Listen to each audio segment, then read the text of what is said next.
je vais essayer dans cette vidéo-là de vous faire la correction de l'exercice d'application numéro 2, intitulé Cas d'une sphère uniformément polarisée. On est toujours avec des exercices d'application du chapitre numéro 1 sur l'état électrique des milieux. Donc, dans l'énoncé de cet exercice, on vous dit qu'une sphère de rayon R est polarisée d'une manière uniforme, suivant l'axe EZ, et on vous demande d'exprimer les densités volumiques et surfaciques des charges équivalentes à la polarisation en fonction de P, P étant là une constante donnée. Et bien sûr, dans la deuxième question que je vais traiter dans une autre vidéo, on vous demande d'exprimer le champ dépolarisant créé par cette sphère à son centre O en fonction de vecteur polarisation, et bien sûr d'interpréter le sens de ce champ. Donc on va commencer la première question. Donc, je vais prendre une page vierge. Alors, on a donc une sphère. Voilà, donc de rayon, voilà le centre de rayon R. Pardon.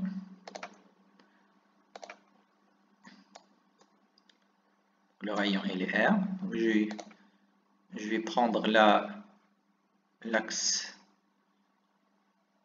OZ.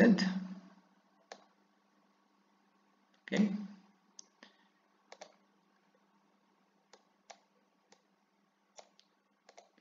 Donc là, c'est le centre O, l'axe Z. Et donc, on vous dit que le vecteur polarisation, c'est un vecteur uniforme. Il est dans la direction de EZ. Bien sûr, physiquement, pour que je puisse créer de la polarisation uniforme dans une sphère, je dois exciter cette sphère là par un champ E qui est uniforme et qui est dans le même sens que P. Ok. Donc P là, dans l'énoncé, donc on vous dit que c'est égal à une constante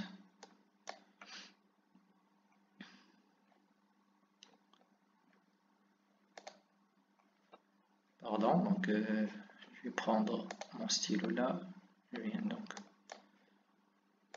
ok, donc c'est une constante P et il est porté par l'axe Z. Bien sûr là, le P c'est la composante PZ, ok, et c'est une constante, ok. Signifie quoi ça? Que P de X est égal à P de Y est égal à 0. Ça c'est très intéressant parce qu'on aurait besoin de ça après. Alors, qu'est-ce qu'on cherche en premier? Donc on cherche les densités de charge et donc je vais commencer par la densité volumique. Donc la densité volumique, donc je vais essayer de l'écrire là. Densité volumique. Ok.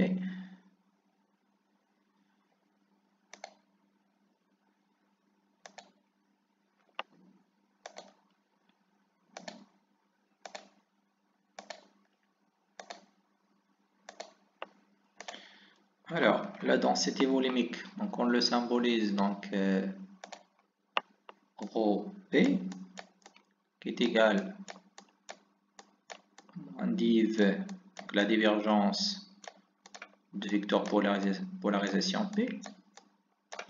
Donc je vais utiliser les coordonnées cartésiennes. Donc ça va donner quoi? En coordonnées cartésiennes, c'est quoi? Donc c'est essayer de voir la définition de l'opérateur div en cartésien. L'opérateur div, c'est un opérateur qui s'applique à des vecteurs, mais qui donne comme résultat un scalaire. Vous voyez là que je viens d'exprimer un scalaire. Okay. Alors, comme on vient de dire là, le signal est déjà, cette composante est nulle. De même pour celle-là. Et donc, qu'est-ce qu'il reste là? C'est moins d de p de z sur dz. Ok? Et ça, c'est encore est égal à 0. Pourquoi? Parce que mon pz est constant. Ok? C'est déjà signalé là. Okay? Donc, finalement, comme résultat de tout ça, la densité volumique est nulle. Ok? Donc, je vais essayer de prendre là une page vierge. Qu'est-ce qu'on vient de dire là? Voilà ma sphère. À l'intérieur, ρP est égal à 0. Qu'est-ce qu'il reste à chercher? C'est la densité sur la surface. Celle-là, je vais la chercher. Ok? Alors, la densité surfacique maintenant. Densité surfacique.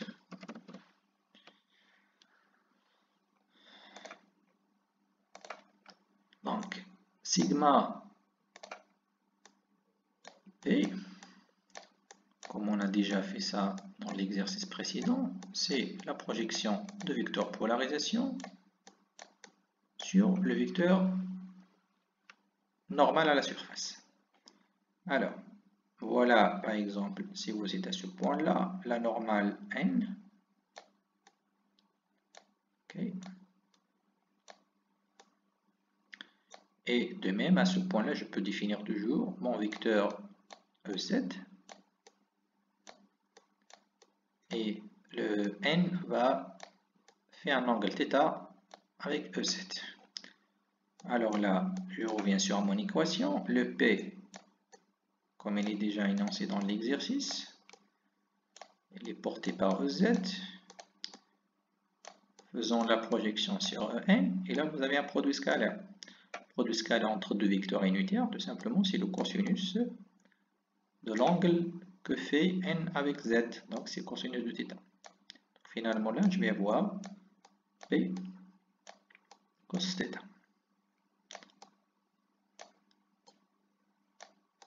Alors, comme vous voyez, sigma P, ce n'est pas une constante, mais c'est une fonction de θ. Ok? Alors, je peux signaler là que sigma P, il est négatif, ou bien il est positif en premier, si, pardon, donc il est positif, si θ est comprise entre 0 et p sur 2. Ok? Bien sûr, sigma p doit être nul pour θ égale à p sur 2. Et, bien sûr, autre sigma p, il est négatif pour le reste. Et c'est quoi le reste? θ entre, lorsque θ est comprise entre p sur 2 et p. Alors là, je vais éliminer cette égalité. Ok. Bien sûr, j'ai oublié de signaler, mais normalement, votre θ, c'est le coordonnée sphérique et il est toujours entre 0 et p. Ok. Et donc, vous voyez là, je peux tracer ça. Donc là, je peux transformer ça en graphe. Ok. Donc, je vais faire un petit graphique là.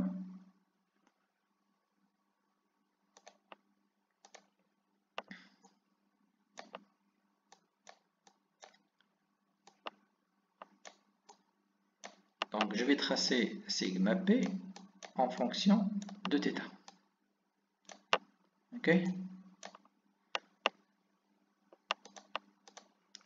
Alors, je vais prendre les points.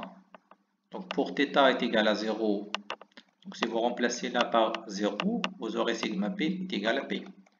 C'est la valeur maximale. Donc là, je vais avoir la valeur maximale, P. En arrivant sur P sur 2, je vais passer par un 0.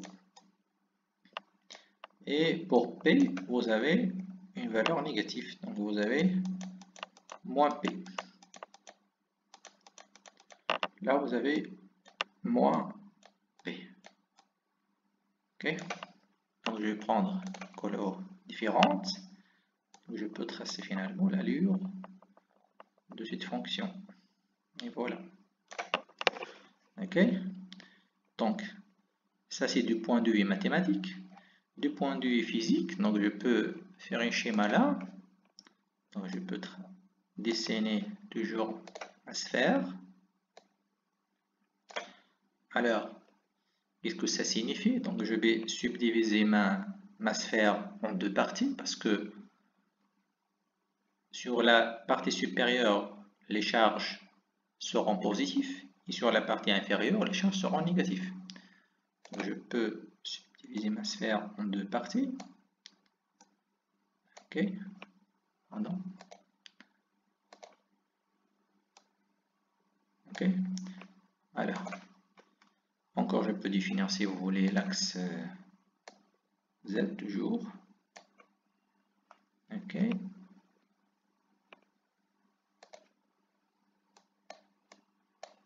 Et là, donc sur la partie supérieure là, je vais avoir des charges positives qui ne sont pas distribuées d'une manière uniforme, mais en effet, vous avez un maximum au niveau, accumulation de maximum de charge au niveau de θ est égal, là c'est θ est égal à 0. Ok? Et bien sûr, en s'éloignant de θ est égal à 0 et en se rapprochant de θ est égal à P sur 2, on va avoir moins de charge. Ok, donc là je peux par exemple ajouter quelques charges là pour dire tout simplement qu'il y a une décroissance en rapprochant de l'axe pour θ. Donc là c'est θ est égal à P sur 2. Ok. Et puis bien sûr là c'est en bas, là vous avez θ égale à P. Donc, je vais prendre une couleur verte et là je vais voir l'accumulation des charges négatives. Donc le maximum de charges négatives là. Et puis bien sûr en se rapprochant de P sur 2, on va avoir moins d'accumulation de charges. Et bien sûr, votre vecteur P, il est toujours, donc votre vecteur polarisation, il est toujours orienté des charges négatives vers les charges positives. Donc, je vais le tracer là, un petit problème. Ok. Donc voilà votre vecteur P. Ok.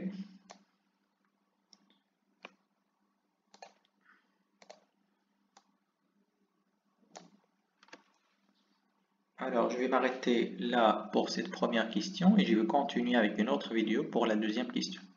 Merci.